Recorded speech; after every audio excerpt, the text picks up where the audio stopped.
सुरक्षा बढ़ा दी जाएगी।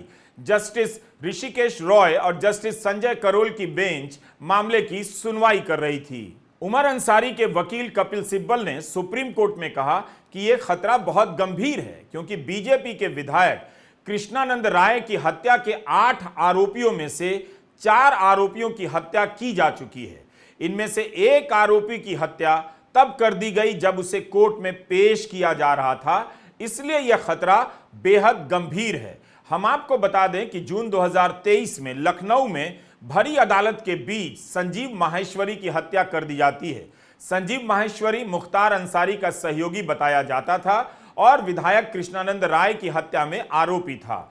24 साल का विजय यादव वकील बनकर आता है और सेमी ऑटोमेटिक पिस्टल से संजीव माहेश्वरी की हत्या कर देता है।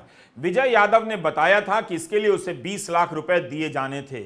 इस मामले में अंतिम स्थिति क्या है, हम बताने में असमर्थ हैं। कृष्णानंद राय की हत्या में मुन्ना बजरंगी भी एक आरोपी था, जिसकी बागपत जेल में गोली मारकर हत्या कर दी गई।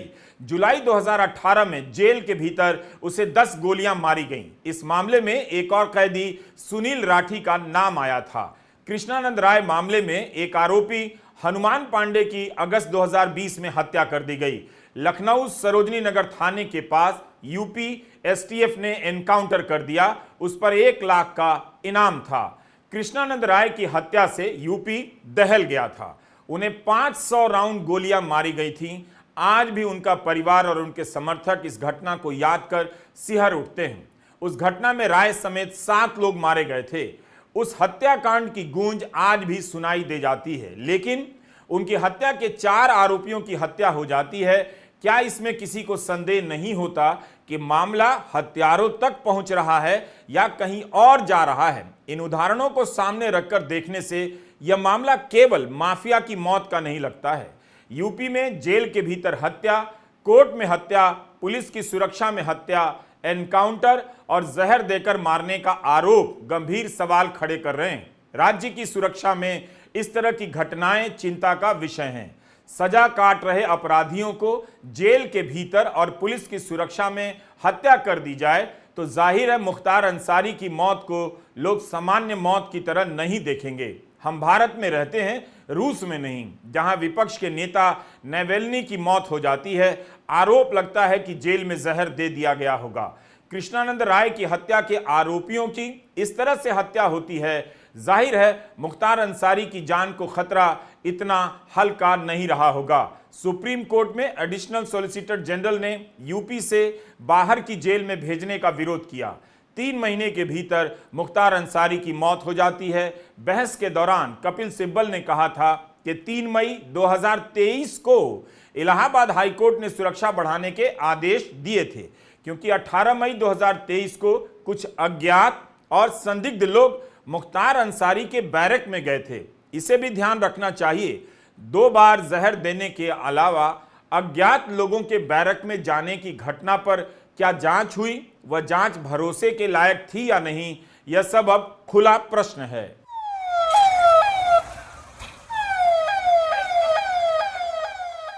छब्बीस मार्च को मुख्तार अंसारी को अस्पताल में भर्ती कराया जाता है। मीडिया रिपोर्ट में लिखा गया है कि डॉक्टरों ने कहा कि ज्यादा भोजन करने से कब्ज हो गया था। उसी दिन 14 घंटे की जांच के बाद उन्हें जेल में भेज दिया गया। इसके बाद जानकारी छपी है कि मुख्तार ने रोजा रखा था। उन्होंने कुछ खाया पिया नहीं, फल लिया और खिचड़ी खाई। इसके बाद उनकी तबीयत बिगड़ गई, उल्टी आने लगी और बेहोशी की हालत में 28 मार्च की शाम रानी दुर्गावती मेडिकल कॉलेज में लाया गया, जहां उनकी मौत हो गई।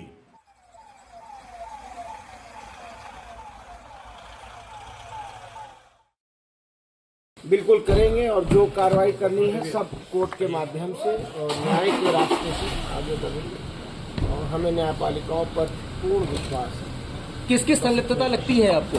हम कुछ नहीं कहना चाहेंगे इस समय, सब जांच का विषय है। जो अदालत फैसला करेगी, हमको यकीन है कि वो इंसाफ। आपको लगता है जानबूझ के किया गया कृत्य है ये? अब इसमें भी भैया कुछ कहना और छुपा रह गया है।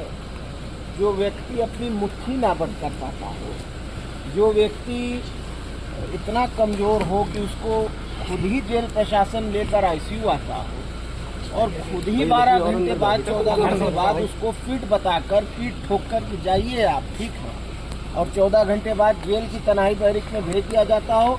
2 दिन उन्होंने अपनी रात कैसे बिताई होगी ये मैं सोच सकता हूँ। जब आज 3:30 बजे मुझे टेलीफोन पे उन्होंने कहा है कि मैं इस हालत में भी नहीं हूँ कि मैं जेल के वीसी रूम तक जा सकूं बैरिक से निकल, तो अब आप सोचिए। अब शासन की जांच पे भरोसा करेंगे या सीधे न्यायपालिका जाएंगे? न्यायपालिका। बेटे उमर अंसारी ने आरोप लगाया है कि उन्हें आईसीयू में पिता से मिलने नहीं दिया गया, जबकि वे अपने बीमार पिता से मिलने के लिए 900 किलोमीटर चलकर आए थे। उमर का आरोप है कि पिता की मौत की खबर पहले मीडिया से मिली, प्रशासन ने नहीं दी। मुख्तार अंसारी के भाई अफजाल अंसारी 26 मार्च को मुख्तार अंसारी से मिले थे। उनका बयान है कि मुख्तार ने कहा था कि जेल में भोजन में जहर दिया गया। अफजाल ने कहा कि हालत काफी बिगड़ गई थी, जेल में ही उपचार चलता रहा, लेकिन जब सब कुछ बिगड़ गया तो अस्पताल ले जाया गया होगा। अफजाल ने एक और गंभीर आरोप लगाए हैं कि उसरी चट्टी कांड में गवाही शुरू होने वाली थी। उनकी गवाही से आरोपी को सजा हो सकती थी। एक रिपोर्ट में है कि पूर्व एमएलसी विजय सिंह को बचाने के लिए मुख्तार को गवाही देने से रोका जा रहा था। उमर अंसारी ने सुप्रीम कोर्ट में दी गई अपनी याचिका में इसका जिक्र किया था कि मुख्तार अंसारी उन मामलों में भी गवाह हैं जिसमें बीजेपी के कई प्रभावशाली नेता आरोपी हैं। इस कारण से उनकी हत्या करने की कोशिशें की जा सकती हैं। मुख्तार अंसारी की मौत और अतीक अहमद की हत्या की डिटेल ठीक से देखिए। अतीक अहमद की हत्या के समय भी बहुत सारी खबरें छपी थी कि अतीक अहमद ने सफेद पोश लोगों के नाम ले लिए, इनमें अफसर, मंत्री और बिल्डर हो सकते हैं, लिहाजा सबके होश उड़ गए थे। लेकिन हत्या के आरोप में पकड़े जाते हैं 22-23 साल के लड़के। यूपी पुलिस अपना दावा कर सकती है कि एनकाउंटर से लेकर जेल में हाई प्रोफाइल कैदी की हत्या के मामले में उसका रिकॉर्ड बहुत अच्छा नहीं लगता। इस मामले में भी कहानियां इतनी उलझा दी जाएंगी कि तह तक पहुंचना मुश्किल हो जाएगा। जनता को यही बताया जाएगा कि एक माफिया की मौत हुई है, लेकिन यह चिंता की बात है कि इस मौत के पीछे किसी नए प्रकार के माफिया का उदय तो नहीं हो रहा है। इसकी चिंता ज्यादा कीजिए। अगर माफिया का धर्म नहीं होता है तो याद रखिएगा, माफिया की जाति होती है, उसकी अपनी पार्टी भी हो सकती है। 17 अप्रैल 2023 को हमने रवीश कुमार ऑफिशियल अपने YouTube चैनल पर अतीक अहमद की हत्या पर डिटेल में वीडियो बनाया था। इस वीडियो में मीडिया में छपी कुछ बातों को लेकर हमने आमने सामने रखा और दिखाया कि क्या कहा जा रहा है और क्या छिपाया जा रहा है। आप उस वीडियो को पूरा देखिए। फिलहाल यूपी पुलिस की काबिलियत को समझने के लिए उसी वीडियो से आपको एक छोटा सा हिस्सा दिखाना चाहते हैं। उस वीडियो का लिंक हम आपको डिस्क्रिप्शन में दे देंगे। अमर उजाला में अनूप ओझा की रिपोर्ट की हेडिंग देखिए, हिरासत में अतीक अशरफ की हत्या पुलिस की लापरवाही का नतीजा। रिपोर्ट में अनूप लिखते हैं कि पुलिस की तरफ से हर कदम पर चूक हुई है। रिमांड के दौरान जहां माफिया और उसके भाई के वकील को भी 100 मीटर दूर रहने की इजाजत कोर्ट ने दी थी, वहां मेडिकल मुआयने से पहले अस्पताल के गेट पर मीडिया कर्मियों को सवाल करने की छूट कैसे दी गई, इसका जवाब ढूंढा जा रहा है।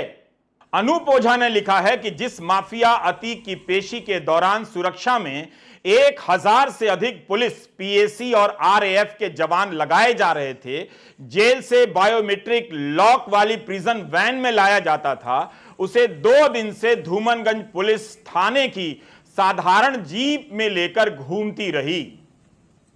अनूप आगे लिखते हैं कि इतना ही नहीं, उमेश पाल हत्याकांड में प्रयुक्त असलहों की बरामदगी के लिए कसारी मसारी के जंगल में भी पुलिस अतीक अशरफ को लेकर जीप से ही टहलती देखी गई। इस दौरान एक ही हथकड़ी की चेन में दोनों भाइयों के हाथ बांधकर घुमाया जाता रहा। 3 दिनों से लगातार रात को पुलिस चिकित्सकीय परीक्षण के लिए लेकर अतीक अशरफ को पहुंचती रही। ऐसे में बार बार चिकित्सकीय परीक्षण कराने की वजहों को लेकर सवाल खड़े हो रहे हैं। धूमनगंज के इंस्पेक्टर राजेश कुमार मौर्य का कहना था कि उनकी तबीयत खराब हो गई थी, जबकि अस्पताल के गेट पर शूट आउट से चंद सेकंड पहले तक अतीक सहज तरीके से बात करता नजर आ रहा था। अशरफ ने भी स्वास्थ्य संबंधी किसी तरह की दिक्कत का जिक्र नहीं किया था। यानी ऐसी नौबत नहीं थी कि दोनों भाइयों को लेकर अस्पताल जाया जाए। तो अब इन सवालों पर हमेशा के लिए पर्दा पड़ चुका है।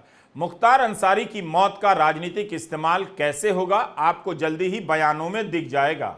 मुख्तार अपने अपराधों की सजा तो काट ही रहे थे, 18 साल से जेल में थे और यही तो सजा होती है। पुलिस की सुरक्षा में कोई गोली मारकर चला जाए, कोई कोर्ट में गोली मार दे, इसे हत्या कहते हैं। समय पर कितनी बार अदालतों को जान के खतरे को लेकर सूचित किया गया, यह भी देखना होगा कि यह किसका फेलियर है, पुलिस का या कोर्ट का।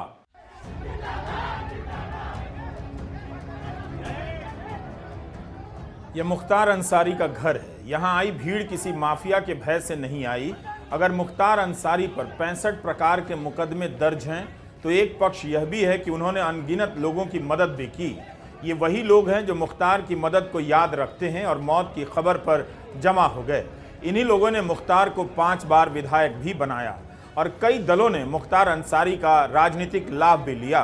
बसपा और सपा की सरकारों में संरक्षण भी मिलता रहा और रियायत भी।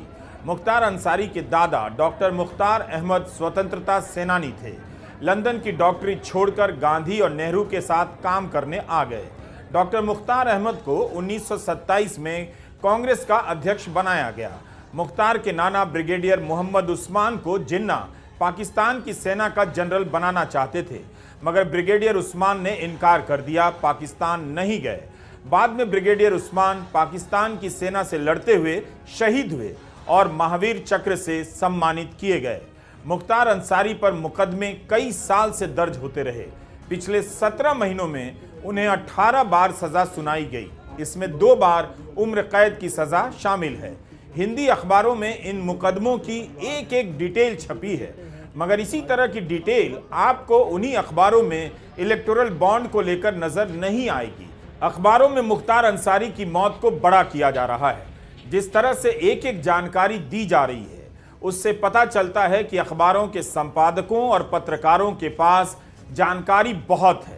बस ये समझ नहीं आता कि चुनावी चंदे के धंधे के समय इनकी पत्रकारिता और जानकारी कहां चली जाती है। इलेक्टोरल बॉन्ड की खबरें तो अखबारों से लापता हो गई हैं। अब इस हिस्से को ध्यान से सुनिए और ज्यादा ध्यान से, और वीडियो पूरा देखिए। 2022 में समाजवादी पार्टी और राजभर की पार्टी का समझौता हुआ। मुख्तार अंसारी के बेटे अब्बास अंसारी ओम प्रकाश राजभर की पार्टी सुहेलदेव भारतीय समाज पार्टी से विधायक बन गए। नवंबर 2022 में जब ईडी ने अब्बास अंसारी को गिरफ्तार किया, तब राजभर ने कहा कि अखिलेश के कहने पर अब्बास को टिकट दिया था। वे कहने लगे कि अखिलेश ने उम्मीदवार चुना, उन्होंने तो केवल सिंबल दिया। लेकिन 2 साल पहले दैनिक भास्कर की यह खबर देखिए। राजभर बांदा जेल गए और उन्होंने मुख्तार अंसारी से मुलाकात की। मुलाकात के बाद कहा कि मुख्तार की इतनी हैसियत है कि अपने बल पर चुनाव जीत सकते हैं। भास्कर में राजभर का बयान छपा हुआ है कि मुलाकात पर बोलते हुए ओम प्रकाश राजभर ने कहा कि मुख्तार से मेरा 19 साल का राजनीतिक साथ है। भाजपा माफिया कहती है, लेकिन यूपी सरकार में 1/3 लोग अपराधी हैं। मैं व्यक्तिगत तौर पर उनका समर्थन करूंगा। मुख्तार की इतनी हैसियत है कि वो अपने बल पर चुनाव जीत सकते हैं। वे जहां से भी चुनाव लड़ने का फैसला करेंगे, अपनी पार्टी के टिकट पर चुनाव लड़वाऊंगा। कहा कि गरीब मुख्तार अंसारी को अपना मसीहा मानते हैं। दोनों की मुलाकात 1 घंटे चली थी। इस समय ओम प्रकाश राजभर योगी सरकार में मंत्री हो गए हैं, एनडीए का हिस्सा है, बीजेपी के सहयोगी हैं। कुछ दिन पहले उनका एक बयान चर्चित हुआ कि पीला गमछा पहनकर थाने जाने से दारोगा जी समझ जाएंगे कि मंत्री जी आए हैं। किसी थाने पर जाओ, मैं कहता हूं किसी थाने पर जाओ और वहां जाने के बाद थोड़ी सी दिक्कत है, उस थाने पर जाओ, सफेद गमछा मत लगाओ। सफेद गमछा नहीं, एक पीला गमछा लगा लो। 20-25 रुपए का बाजार में मिलेगा। इस गमछे को लगा के जाओ थाने पर। जब आप थाने पर जाओगे तो तेरी शकल में ओम प्रकाश राजभर दरोगा जी को नजर आएंगे। यह है पावर। और जाके बता देना कि मंत्री जी भेजे हैं, और दरोगा जी के पावर तो हो नहीं कि मंत्री जी से फोन करें कि भेजले हुआ कि नहीं। बोलिए है पावर? एसपी को भी पावर नहीं है, डीएम को भी पावर नहीं है। आज जिस मुकाम पे हम खड़े हैं, डीजी को भी पावर नहीं है कि वो हमसे पूछे कि आपने भेजा है कि नहीं भेजा है। मुख्तार अंसारी के करीब जाना, उनसे दूरी बना लेना राजनीति के हिसाब से तय होता रहा है। 2 साल पहले राजभर मुख्तार को माफिया मानने से इनकार कर रहे थे। आज उनकी क्या राय है वही बता सकते हैं। मीडिया में छपा है राजभर ने चुप्पी साध ली है। इस राजनीति को आंखें खोलकर देखिए। जब आप किसी हत्या के पीछे के इतने सारे प्रसंगों को जोड़कर देखते हैं तो तस्वीर कुछ और नजर आती है। जो किरदार आज हीरो बनते दिख रहे हैं उन्हें भी समझने में मदद मिल जाती है। आप इस खबर को भी देखिए, 8 मार्च की है, इसी महीने की। न्यूज़ 18 की साइट पर है, लिखा है ओम प्रकाश राजभर ने घोसी से अपने बेटे को उम्मीदवार घोषित कर दिया और ओम प्रकाश राजभर के बेटे अरविंद राजभर ने कहा कि मुख्तार अंसारी और अब्बास अंसारी का पूरा सहयोग मिलेगा। हमने आपको बताया कि राजभर योगी सरकार में मंत्री हैं, उनके बेटे घोसी से लोकसभा के उम्मीदवार हैं। बेटा कह रहा है जेल में बंद मुख्तार अंसारी अब्बास अंसारी का समर्थन मिलेगा। बीजेपी को बताना चाहिए कि उनके सहयोगी दल का एक उम्मीदवार उस व्यक्ति का समर्थन लेने की बात कर रहा था, तब पार्टी ने क्या एक्शन लिया? क्या राजनीति के लिए, चुनाव जीतने के लिए बीजेपी ने इसे अनदेखा कर दिया कि भले मुख्तार के सपोर्ट से 1 सीट आ जाए तो आ जाए? कोई सवाल तो कर ही सकता है कि बीजेपी की सहयोगी पार्टी का उम्मीदवार मुख्तार से सपोर्ट क्यों मांग रहा था? क्या उसे इस तरह से जीता हुआ, बीजेपी को इस तरह से जीता हुआ सांसद चाहिए? आज के दिन बीजेपी को यह हेडलाइन ट्वीट करनी चाहिए। योगी सरकार के मंत्री ओम प्रकाश राजभर तो खुलकर कह रहे हैं और यह बाकायदा छपा है, 2019 का बयान है कि मैं देश का सबसे बड़ा गुंडा ब्रजेश सिंह व मुख्तार मेरे दरबारी। स्वामी प्रसाद मौर्य ने कहा है कि मुख्तार अंसारी की मौत नहीं हुई है, हत्या की साजिश है। मायावती ने उच्च स्तरीय जांच की मांग की है। अखिलेश यादव ने कहा है कि जो हुकूमत जिंदगी की हिफाजत ना कर पाए उसे सत्ता में बने रहने का हक नहीं। यूपी हाई अलर्ट पर है। यूपी की राजनीति समंदर की तरह गहरी है। जो नायक लगता है वह माफिया निकल आता है और जो माफिया होता है उसमें लोग नायक देख लेते हैं। इस चुनाव के दौरान कई बड़ी घटनाएं हो गईं जो आपको चुनावी मुद्दों से दूर ले जाती रहीं। आप चाह कर भी अपनी खस्ता हालत पर चर्चा नहीं कर पाएंगे। विपक्षी दल कांग्रेस को आयकर विभाग ने 1700 करोड़ के नोटिस भेजे हैं। सहयोगी बनने के बाद प्रफुल्ल पटेल के खिलाफ करोड़ों रुपए के घोटाले की फाइल बंद कर दी गई है। यह चुनाव आप नहीं तय कर रहे हैं, आपके लिए कोई और तय कर रहा है। नमस्कार, मैं रवीश कुमार।